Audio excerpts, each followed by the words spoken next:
قابل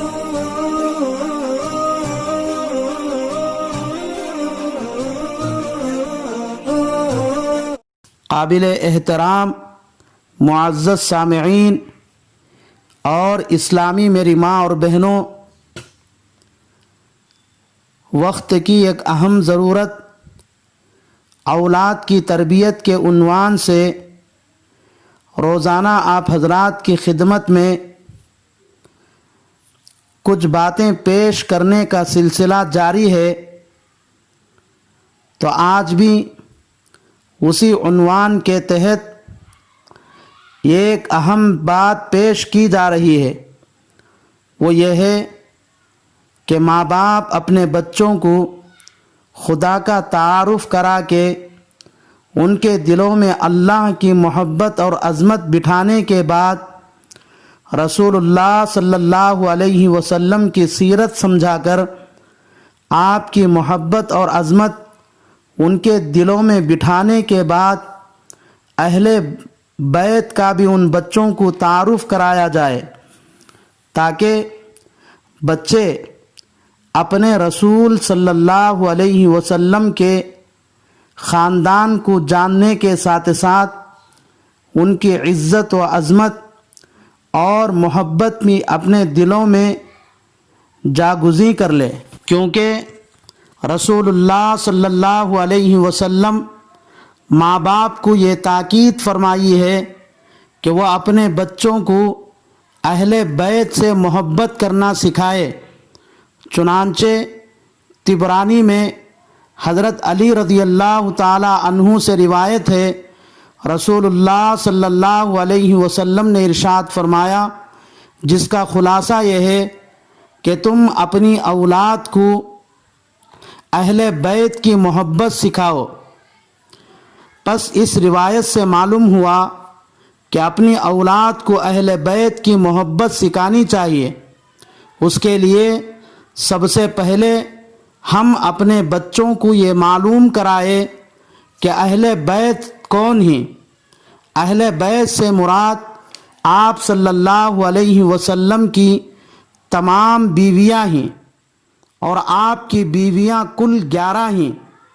نمبر 1 حضرت خدیجۃ الکبریٰ رضی اللہ تعالی عنہا، نمبر 2 حضرت سودا رضی اللہ تعالی عنہا، نمبر 3 حضرت عائشہ رضی اللہ تعالی عنہا، نمبر 4 حضرت حفصہ رضی اللہ تعالی عنہا، نمبر 5 حضرت زینب بنت خزیمہ رضی اللہ تعالی عنہا، نمبر 6 حضرت سلمہ رضی اللہ تعالی عنہا، نمبر 7 حضرت زینب بنت جہش رضی اللہ تعالی عنہا، نمبر 8 حضرت جویریہ رضی اللہ تعالی عنہا، نمبر 9 حضرت حبیبہ رضی اللہ تعالی عنہا، نمبر 10 حضرت صفیہ رضی اللہ تعالی عنہا، نمبر 11 حضرت میمونہ رضی اللہ تعالی عنہا۔ ان 11 میں سے حضرت خدیجہ رضی اللہ تعالی عنہا اور حضرت زینب بنت خزیمہ رضی اللہ تعالی عنہا آپ کی زندگی ہی میں انتقال کر گئیں۔ باقی 9 بیویاں آپ کے انتقال کے وقت حیات تھیں۔ یہ سب امت کی مائیں ہیں۔ ان کی دینداری، تقوی، طہارت، زہد و عبادت، آپ صلی اللہ علیہ وسلم سے محبت اور آپ کی اطاعت کے بے شمار عجیب و غریب واقعات ہیں۔ آپ صلی اللہ علیہ وسلم کی 11 بیویوں میں سے تقریباً ہر بیوی کی سوانح حیات پر مستقل کتابیں لکھی گئی ہیں۔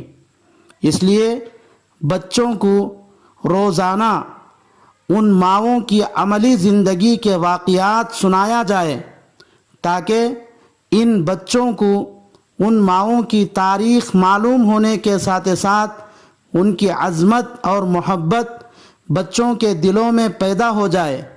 خصوصاً ہماری بیٹیاں اپنی زندگی کو ان پاک باز ماؤں کے نقش قدم پر گزارنے کی کوشش اور سعی کر سکے۔ اسی طرح اہل بیت میں آپ کی اولاد بھی داخل ہے۔ آپ کو 3 لڑکے اور 4 لڑکیاں تھیں۔ آپ کے بیٹوں کے نام یہ ہیں: نمبر 1 حضرت قاسم، نمبر 2 حضرت عبداللہ، نمبر 3 حضرت ابراہیم۔ یہ تینوں بیٹے بچپن ہی میں وفات پا گئے، اور آپ کے بیٹیوں کے نام یہ ہیں: نمبر 1 حضرت زینب رضی اللہ تعالی عنہا، نمبر 2 حضرت رقیہ رضی اللہ تعالی عنہا، نمبر 3 حضرت ام کلثوم رضی اللہ تعالی عنہا، نمبر 4 حضرت فاطمۃ الزہرا رضی اللہ تعالی عنہا۔ یہ تمام بیٹیاں اپنی طبعی عمر تک پہنچ چکی تھیں۔ حضرت زینب کا نکاح ابو العاص ابن ربیع سے ہوا۔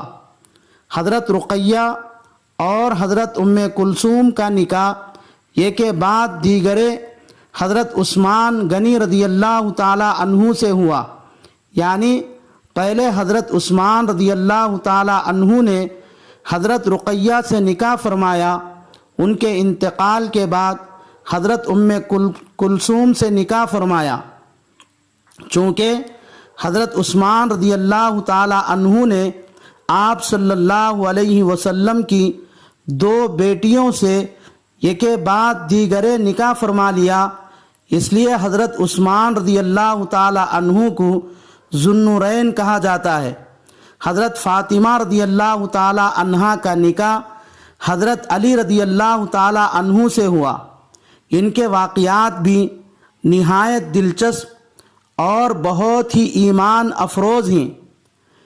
ان بیٹیوں کے حالات اور زندگی کے قصے بڑی تفصیل کے ساتھ کتابوں میں بھری پڑی ہیں، اس لیے ان واقعات کو ہم اپنے بچوں کو سنائیں تاکہ ہمارے بچے ان واقعات کو سن کر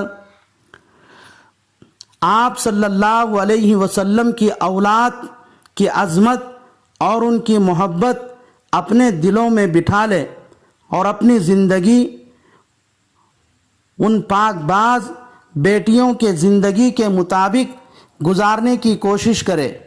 اللہ سے دعا ہے کہ اللہ تبارک و تعالی مجھے اور آپ کو ان باتوں پر عمل کرنے کی توفیق دے، آمین۔